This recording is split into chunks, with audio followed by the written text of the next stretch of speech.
Cumprimento a igreja com a paz do Senhor. Eu venho de uma família de 12 irmãos homens, 8 irmãs mulher. Meu pai lagoano, minha mãe mineira. Para quem é daquele tempo sabe muito bem o que é isso. E em 81 eu vim para a cidade. Mas lá atrás, na minha infância, eu fui abusada quando criança, né? E assim começou meu sofrimento, que por ser a 7ª filha do meu pai, tá no ventre da minha mãe, ele disse: Maria, se for mulher, eu corto as 2 mãos. E ele bebia terrivelmente, né? Imagina o que a minha mãe passou naquela época, né? E coisa que ela não deveria ter falado para mim, ela falou. E criança, você sabe como é que é. E o diabo não cessa. Quando a minha irmã caçula nasceu, era tudo para minha irmã. Meu pai venerava a minha irmã. E eu com aquilo na mente, né, que ele tinha dito de mim, né? E sem entender nada, segui minha vida revoltada, porque coisa mais triste que tem, que você vai levar, é você ser abusada, né? E aí começou. Vivi minha vida normalmente. Aos 13 anos eu vim para Jaú, em 80 eu vim para Jaú. Eu usava saia. E tinha um culto, um ponto de pregação, e eu comecei a frequentar aquele ponto de pregação, e chegando lá o inimigo manifestou. Eu lembro que eu caí, sim, saiu uma gota de sangue, mas o diabo, ele é astuto. Ele enlouqueceu minha mãe por 2 meses, e eu era a única filha que ela não podia ver na frente. Depois de muitos dias, ela me chamou, eu fui até ela, ela pegou minhas 2 mãos, cruzou, me deu um senhor de um tapa no rosto, que só Jesus para me consolar. Aí foi, irmã, ela é louca, fomos para a medicina, fomos para todo canto. Aí meu pai disse, não, nós vamos para o espiritismo. Como só tinha eu para acompanhá-la, eu peguei e tinha que acompanhá-la. Chegou lá naquele centro. Já começamos logo na quimbanda, né? Na candomblé, para quem passou por isso aí sabe o que é. Aí chegou lá, o inimigo se manifestou e disse, ela está louca por causa dela, que ela foi em tal lugar e derramou 1 litro de sangue. Bom, resumindo, ali ele decretou minha falência, né? Aí eu me tornei alcoólatra, aos 13 anos me tornei alcoólatra, bebendo, né? Aí, aos 15 anos, eu ganhei uma camisa. Eu me lembro muito bem o dia que eu ponhei aquela camisa e falei, de hoje em diante eu vou ser homem. E fui para o homossexualismo. Aí era apanhar todo dia, né? Eu dormia bêbada quase todo dia, apanhava todo dia. E os finais de semana no Perlate, que eu passei minha juventude inteira internada no Perlate. Quando cansaram de me internar no Perlate, me internaram no Paiva, em Bauru. Mas vamos, né? Aí veio a calhar que meu pai me ponhou para fora de casa. Uma noite fria, sem ter para onde ir. Olhei para o alto, né? O único consolo meu era a pinga, porque não tinha ninguém por mim. Aí minha irmã correu atrás de mim, arrancou um tapete da sala, falou para mim, olha, minha irmã, você não pode morar comigo, porque eu moro no fundo da casa do meu pai. Mas aonde você for, você se cobre com esse tapete. E lá fui eu. E lá fui eu pagar pela minha liberdade, pela minha rebeldia também, né? Por mais que eles fossem rígidos, eles eram meus pais, né? E eu falava assim, nossa, minha família me abandonou, mas até que um dia Deus abriu os meus olhos e disse, não, foi você que abandonou sua família pelos vícios, pela desobediência. E foi eu lá viver 10 anos de sacolinha, para lá e para cá, para lá e para cá. Um dia eu dizia a Deus, Deus, me dá uma família, Senhor. Me dá uma família, eu preciso ter uma família. Sim. Deus me ouviu. Não foi da maneira que era para ser, mas Ele tinha propósito. Ele me deu uma família. Eu peguei aquela família, eu criei, zelei por eles, né? Mas o diabo não cessa, meus irmãos. Um dia entrou um demônio dentro da minha casa. Aí revirou tudo. Mas antes disso já tinha recebido uma revelação que disse, vai passar um vendaval dentro da tua casa, vai tirar tudo do lugar, você vai entender só lá na frente. E eu ali bêbada, cada dia bebendo mais. Aí um dia, irmã, eu perdi tudo. Tudo que eu tinha. Amanheci com a minha casa vazia.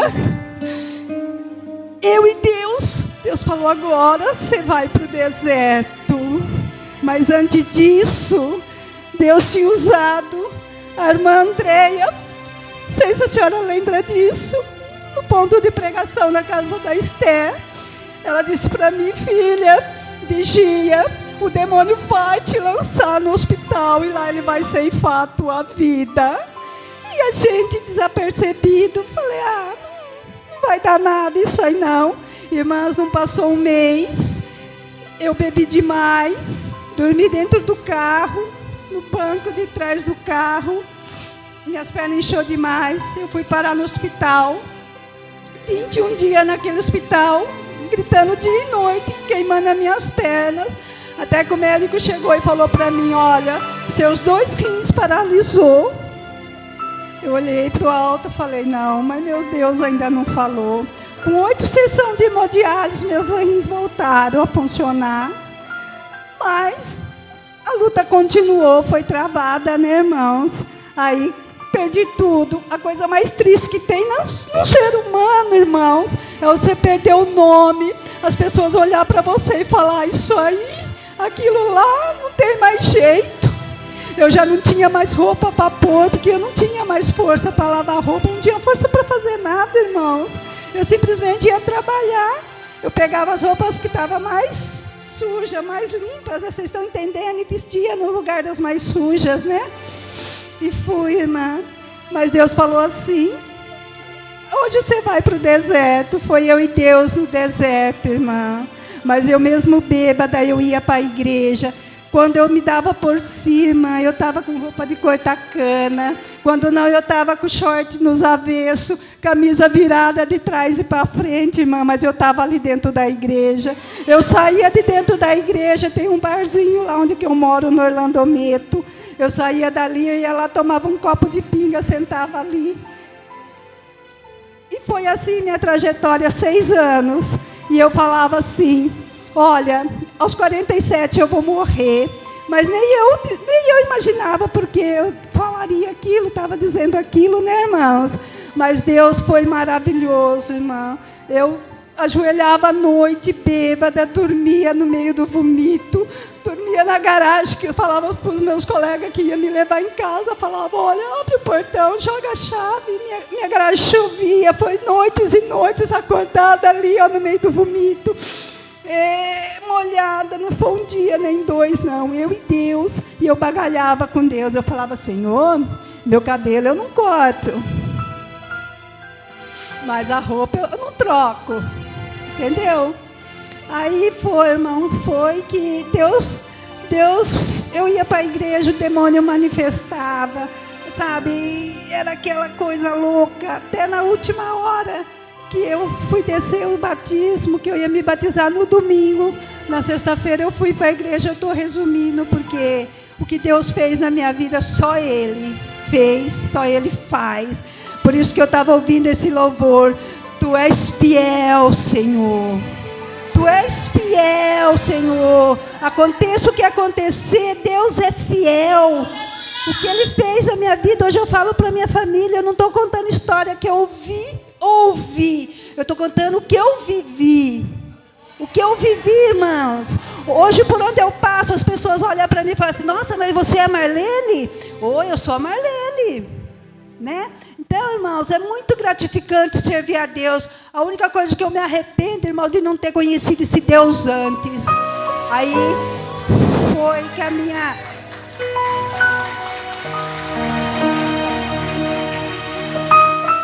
dirigente da igreja que eu congregava, ela não tinha dia nem hora para me socorrer, irmãos. Ali ela me ponhava bêbada no sofá dela. Nunca falou assim para mim, Marlene, você vai embora, depois você volta. Ela batalhou lado a lado comigo 6 anos. E eu ali, irmãos, eu ia descer as águas no domingo, dia 20 de março, só me falha a memória, o dia, o ano. Aí o diabo manifestou naquela sexta-feira, ela olhou para mim e falou assim, Marlene, não posso te batizar porque vai que manifesta lá na fila tal. Eu falei, não, irmã Celi, eu vou orar, eu vou jejuar e eu vou descer as águas. E assim foi feito, irmãos. Eu me batizei dia 20 de março, dia 22 de março, para honra e glória do Senhor, eu completei 47 anos. Eu morri sim, morri pelo mundo, para o mundo. Eu reconheço na presença do meu Senhor que eu sou uma miserável pecadora e estou apenas gatinhando ainda na presença dEle. Mas desse Deus eu não largo, irmão. Passo o que eu passar nessa vida, desse Deus eu não largo. E estou muito feliz com Deus, irmãos, porque eu varro rua. E Deus me colocou atrás do cara que sopra as praças, onde estão nossos irmãos, né? Então eu tenho a oportunidade de abraçar, oportunidade de falar do amor de Deus para eles, né? Isso é muito maravilhoso, irmãos. Então, se vocês estão em busca de um milagre, persista, persevere, porque nosso Deus é fiel. E na hora certa Ele vai entrar e vai fazer, irmãos. Eu agradeço a minha rica oportunidade e as palmas engrandecem o Senhor.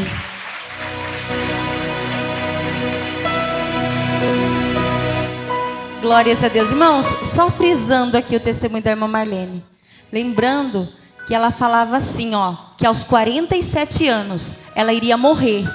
Mas ela não sabia como ela iria morrer. Ela falava, ela contou o testemunho para mim. Ela falou, irmã, eu tinha no meu coração que aos 47 anos eu ia morrer, mas eu falava para Jesus, Jesus, eu quero que o Senhor me salva. Eu quero que o Senhor me salva. Mas ela não imaginava que ela iria morrer para o mundo e renascer para Cristo. Aleluias. Eu pedi para ela contar o testemunho dela, para dizer para você que às vezes a tua guerra, aleluia Jesus, para você pode ser um mundo todo, pode ser muito grande, mas tem gente passando pior. Com Deus é assim, irmã, não importa, aleluia, glórias a Deus, o que você